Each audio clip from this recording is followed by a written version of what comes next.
Hey guys, hello. Welcome to the podcast about nothing. It is your boy E. Welcome you to another wonderful Sunday where we're about to rip and ride into some fun stuff. We do have a special show today.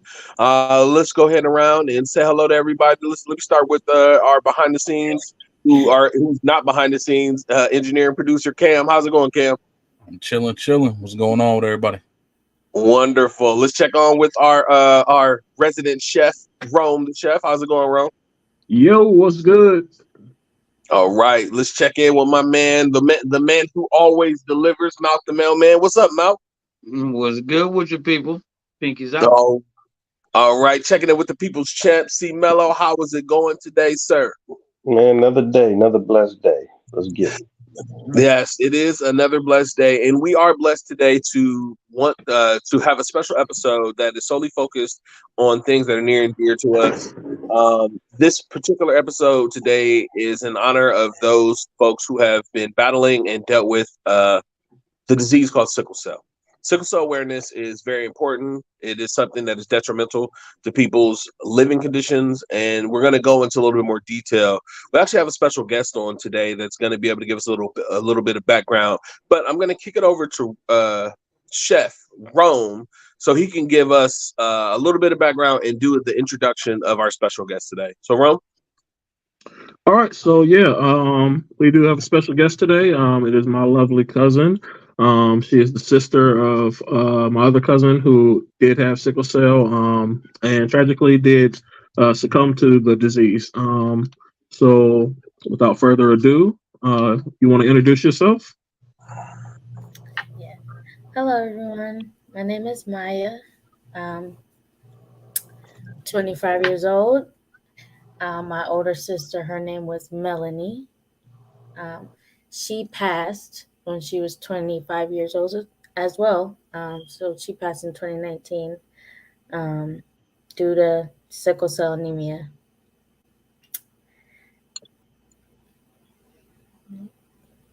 And thank And you for that. I would say thank you for sharing that with us. I know that has to be tough. Can you tell us, for those people who are a little bit unfamiliar with what sickle cell is, what sickle cell anemia is, can you give us a little bit of information on what sickle cell is and how it affected your sister? yeah, it was internal. So it's a lot going on inside that's, can't be seen. It starts off in the blood.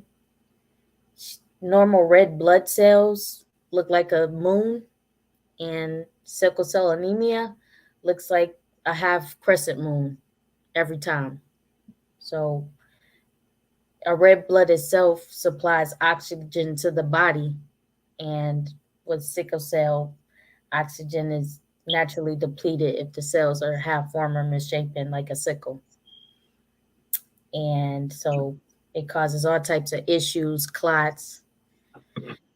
My sister had a lot of other things going on with, along with not having the oxygen. It starts to deteriorate cells and deteriorate bones, and ultimately deteriorating you from the inside out. So it's like, um, it Yeah, was. and it's a and it's and that sounds. I mean, that just sounds horrible to have to anybody to have to experience that. Um, when did you guys know that she had sickle cell? They knew when she was born. Okay. Like they knew a couple months. I want to say maybe into a year after she was born, from what my mom said. But the hospital visits began and never stopped. Yeah. Yeah, that had to be very tough. Can you tell us what it was like for your sister growing up? I mean, from your perspective, like, did she get to have a typical normal childhood, or like, did the disease create difficulties that didn't allow for her to be able to just enjoy a normal childhood, like some of us had? Yeah, it was like that for sure. I mean, she did definitely try, but the disease was just too much. At 25, it took her life. It was just too much. Deterioration happened. She had what was called cardiovascular necrosis, so it started deteriorating her heart, and she had to have like a heart stent. It went for like her bones, like she would have had to get like a double hip replacement, both hips replaced, and Mm. a metal plate in there. But she was like on a heart still at the end, and like what their cure for that, like what they had as a resolution was like uh somewhat similar, basically dialysis, where they would just try to pull all the blood out of you and Mhm. get you some clean blood in there. But it was definitely a fight and a battle for her, and she was very strong about what was going on because at first I didn't see it, so I'm like tripping, like I didn't understand it, but it is so real, and it hurts just as much as if you actually did break your foot, like one of these football players did. I heard recently it, Mhm. that same effect without the brunt force. Mm. And that, I mean, it just sounds like it had to be very hard for her growing up. Um, but I want to kind of make sure that we have some time to be able to have some good thoughts too. What are some good memories you have of growing up with your sister? Um, as a child, even though the disease may have limited some things, you guys still found joy Yeah, in being sisters. yeah, we definitely did. My mom made sure we took a lot of trips, and um, the Make a Wish Foundation actually reached out to her, and we all got to go to Disney World. Like the Make a Wish Foundation is huge for Yeah. helping kids who have debilitating things going on, and they actually took us out there, and we got to go to Give Kids the World, and a exclusive condo, and till this day you can actually go to Disney World in the castle and find her name on the ceiling because we put a star there years ago. Oh, okay. So she got some real estate in Disney. Mhm. Mhm. Yeah, it was pretty cool. So, um, tell me about Mel's personality. I do. She was crazy. She was nice and, you know, as real as they can get, you know.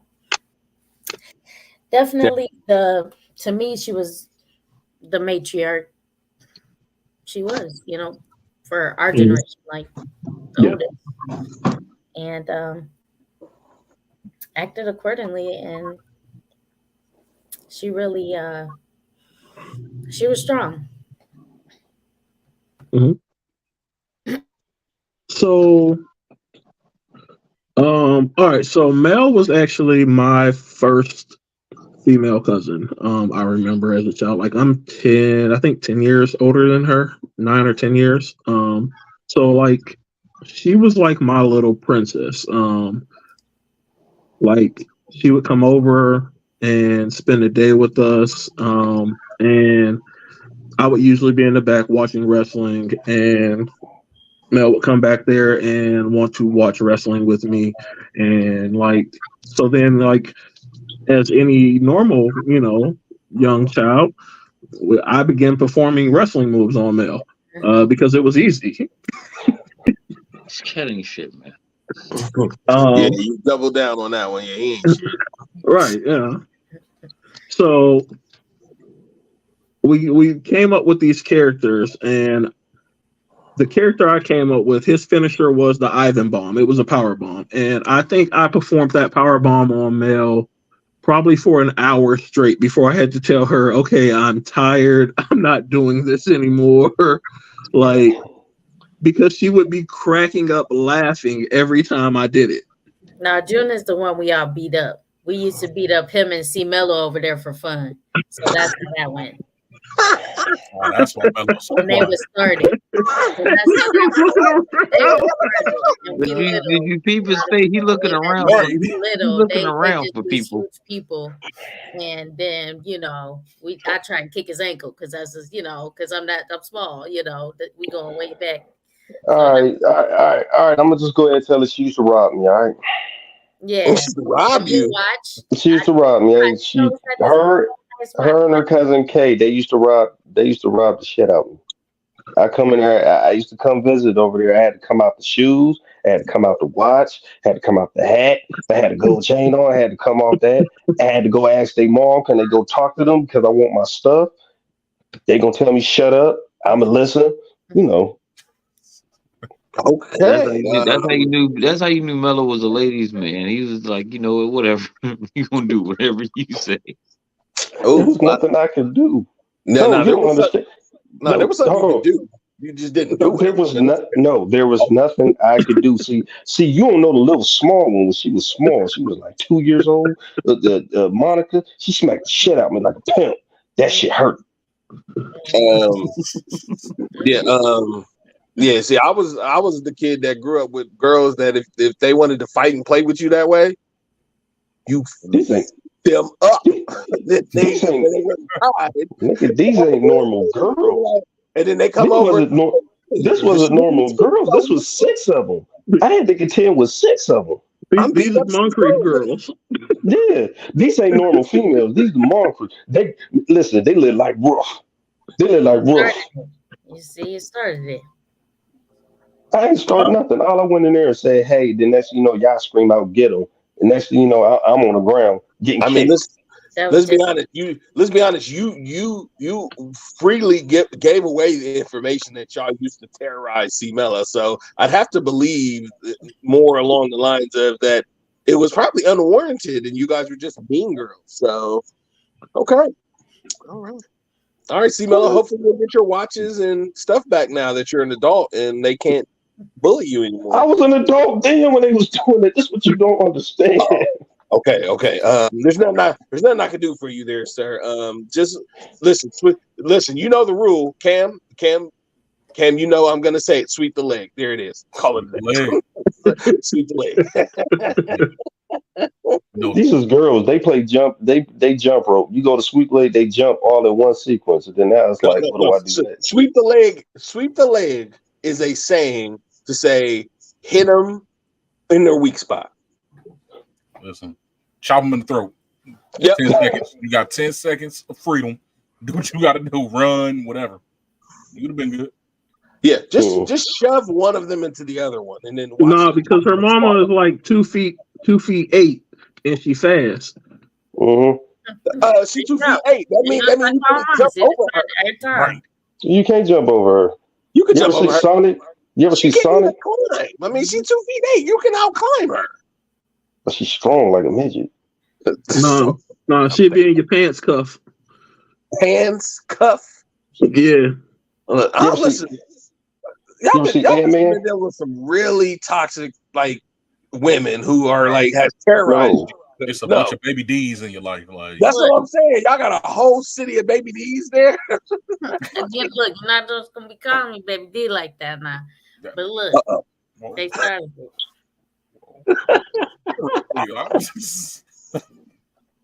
Okay. And where was this? Where was this bullying taking place? What city was this? Oh, this was in This was in Youngstown. Youngstown. That's right. That's why I don't go there. That's why I just don't go there. Yeah. There's nothing there for decent people. It seems just bullying. Okay, Pretty much. we're gonna we're gonna get back on topic because the bullying of C. Mello did kind of take us down a tangent, but it was a very fun Why you gotta backstory. say the bullying? Why can't you say the mistreatment of C. Mello? The mistreatment. No, it was The bullying. mistreatment. It was bullying. Yeah, that's what it You sound said like. they robbed you. Mm, If it was mistreatment, it would have just been a little bit of prodding, a little poking, but like they actually jumped you, took your stuff, you couldn't do anything, all the way into adulthood. Yeah, that's bullying. They whooped my ass, yo. My you don't feel like C Mello deserves an apology for the mistreatment, right? Say my okay. Sorry for kicking your butt. And taking my watch. Come on, And taking my watch. I gave it back. He said, "Say all of it." Taking my watch, Love it. taking my wallet, Full taking my apology. shoes, taking my hat. Oh, I lost my hood card because of this. I mean, technically, and he's admitting that he lost it, and he's Yeah. done it now on live. So Yeah, I don't think yeah, anybody was accusing you of that at first. yeah, but now we have to. Now by I said, default, we have now to we revoke kind of got hood card to. revoked. his card is revoked. So you could at least give him the Yeah. apology that he would be Yeah. due for the revocation of his.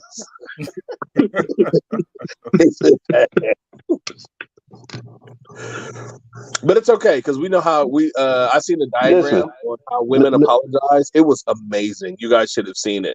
It was like apology here and woman there, and there was this long squiggly line that they drew that went around and all this stuff. And eventually, it never got to the apology, but it was wonderful to watch. So we're gonna go ahead and move on. Since we know that won't happen. C-Mello, maybe you got to get that on your own. Oh, she ran away the moment she had to apologize to you. Yeah. Because she's probably coming over here to find me. I was just be right back. Yeah. All right, cool. So She's the reason why I started lifting weights. Yeah, I see why you start lifting weights. Ain't gonna be no bitch. Ain't gonna be no bitch. Yeah. So Man, I lift weights, drink all my milk too. That's right.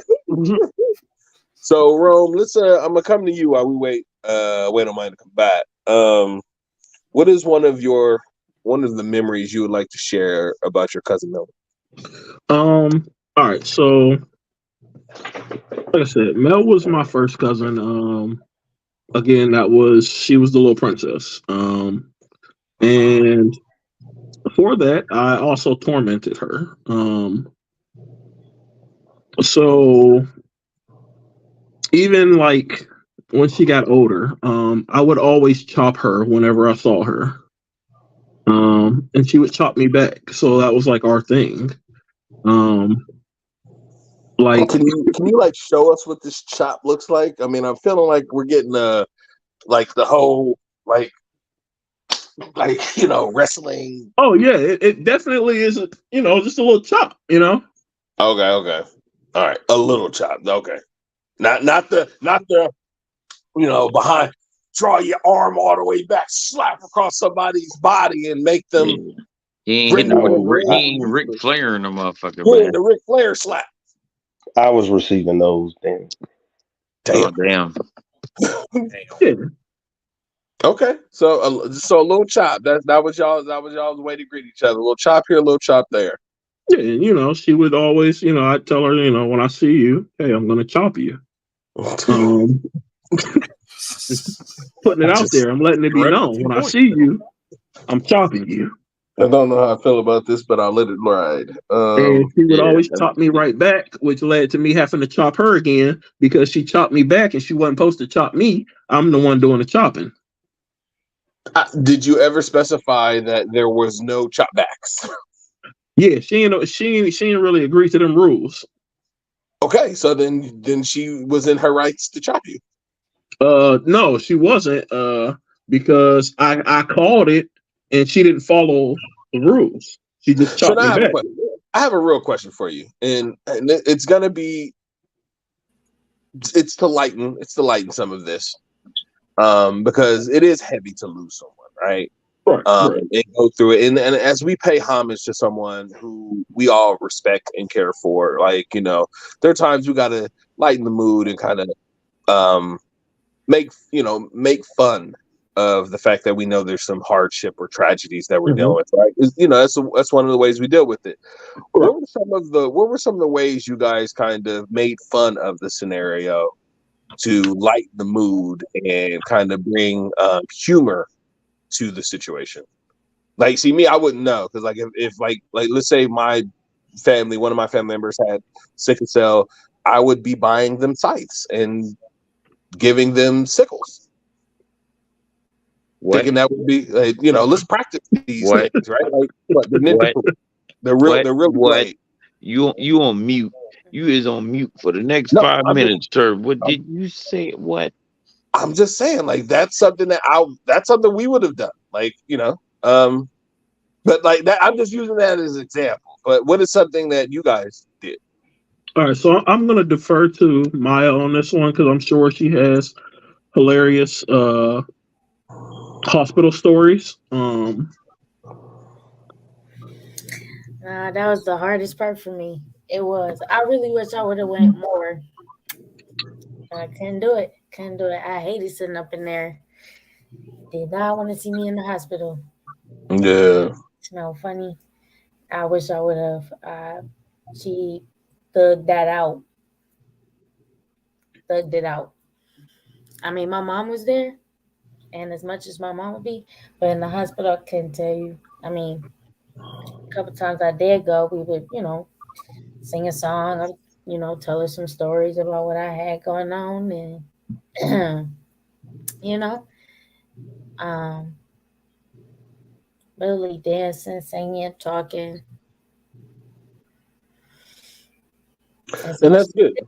Mm, And that's good because like we need sometimes like things that we deal with are so pressing that we need to be reminded that we can laugh about things too that are serious. We need to be able to lighten those loads for people in ways that allow for them to like laugh at themselves. I can't take Mhm. myself serious, and when I go through all the time seriously, sometimes I need to be able to laugh about it and be okay with the fact that it's out of my control. Right.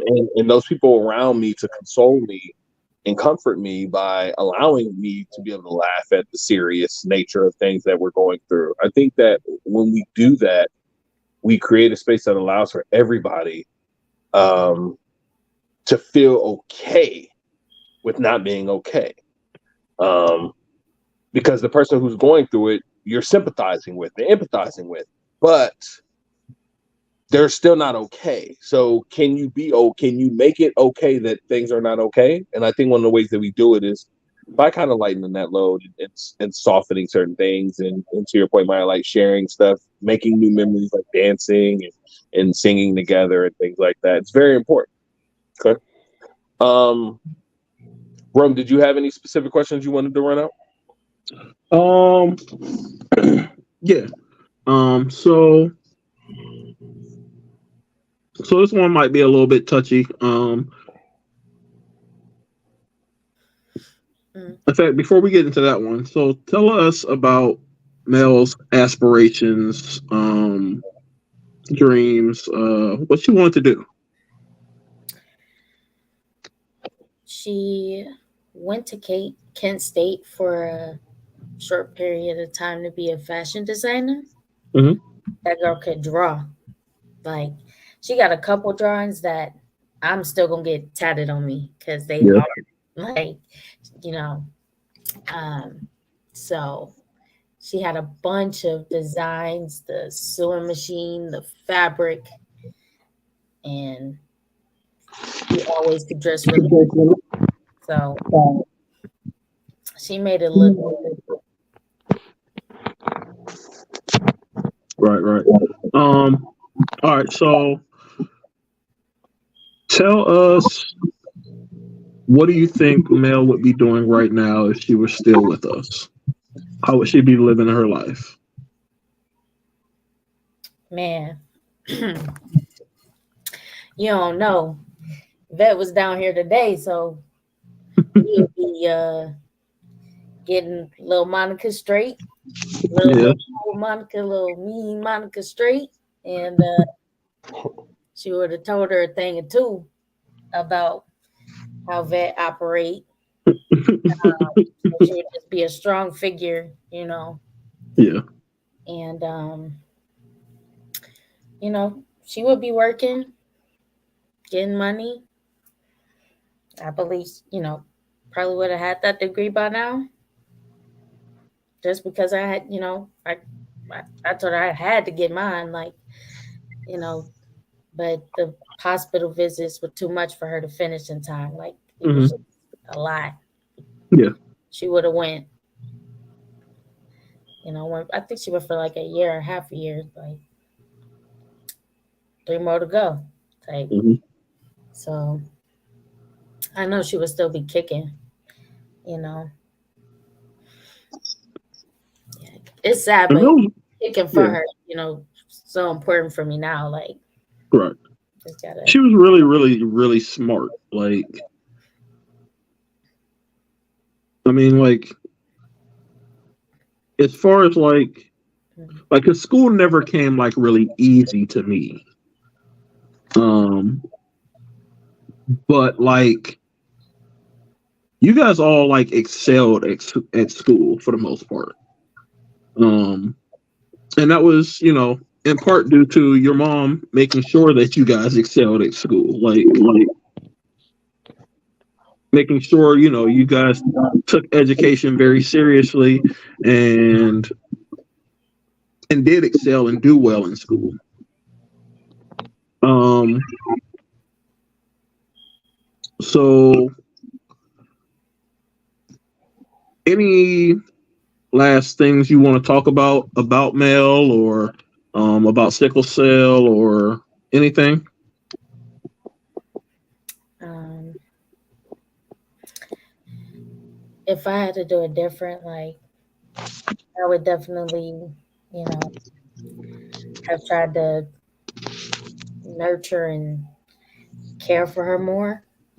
Just Mm, being here and present yeah. as a person is real important. So having these podcasts, having these conversations, and you know, progressing. You know, well, what I got left, what time I got left for her, and Hmm. spreading the word is important Gotcha. because it's never been more real. All right. Well, Um, thank you so much. Thank you so much, Maya, for sharing with us. Coming on to the podcast and opening up about the memory of your sister and being open to answer questions. I know this had to be tough, so thank you for being here with us today. Yeah, for sure. Y'all pulling on my heartstring, like, ugh, that's that one thing that that's my family. yeah. Even Rome, the chef over there, that's my family. Anybody talking about my family, I'm like, what? You know what I'm saying? I'm sorry, what y'all talking about. So, for sure. But I'm a rapper. Follow me on Instagram. Follow me on YouTube. That's to Maya on Instagram. Boom, you'll see more. My major is in finance, so I plan on coming out with the spreadsheet for the finance plan to see the M. That's a long term goal, but follow me for trading tips and more. All right. So Rome, why is she not staffed with us? But all right, I'll move on. Well, we'll be getting into that. All right. I got plans. Okay. For sure. All right. So I know that there was a special video that we wanted to air, and Rome, I'll let you go and introduce it. Yeah. So Melanie was very, very, very special to not just me, the whole family. She was very strong, courageous. She was a fighter. But she was the most loving, sweetest, sometimes meanest little thing ever. She wasn't but a inch high to a grasshopper. But her spirit was just so big. And we love her. We miss her. I still keep her picture on my wall at work. And I still, tell stories about her at work when anybody come in and ask me who that girl is. I sing praise and favor on her name. And yeah, we just go ahead and run that video.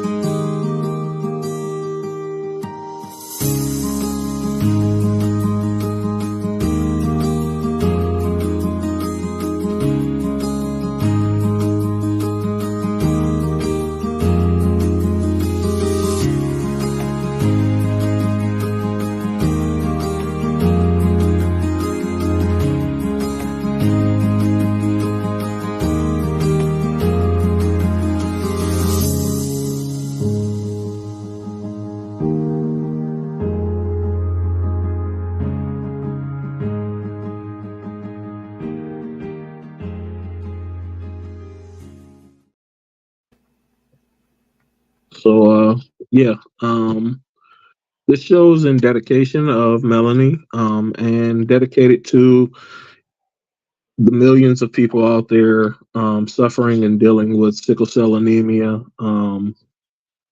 We do need to do more. And yeah, that's going to be our show tonight. Thank you, Ro. Thank you, everybody, for tuning in. Thank you so much, Maya, for being our special guest. This is a very, very touching show. I can imagine, like, really, pulling at people's heartstrings. So what we want to make sure we do is, we take time to recognize those people who are going through this. If you can, please make sure, you share and spread love to all of those folks that you may know. But as always, check us out tomorrow. Easy Monday Motivation with me and CT. We got a special guest tomorrow, Miss Johnny Easterling, Johnny my liege. Then we have our comfy couch on Tuesday. Be on the lookout for Siobhan. Wednesday, we got Food Talks, the Foodcast with me and Rome the Chef. Just Clowning on Thursday. See Mello and Malk. And then you have us every Sunday at the podcast About Nothing. Thank you guys for tuning in. Please like, Friday. share, and comment. Oh, totally. Hold up. No, you mean the show that wasn't officially announced? You mean Friday? What is it called again, Cam? What is the show that was the surprise? The Way Past Cool Nerdcast. The Way Past Cool Nerdcast on Fridays with my man Cam. Please tune into that. So as you can see, ladies and gentlemen, we are trying to slate almost every day of the week to have some sort of content for you. So please tune in, share, like, and comment. And thank you so much for tuning in. Have a good night. Peace. Later. Peace out, y'all.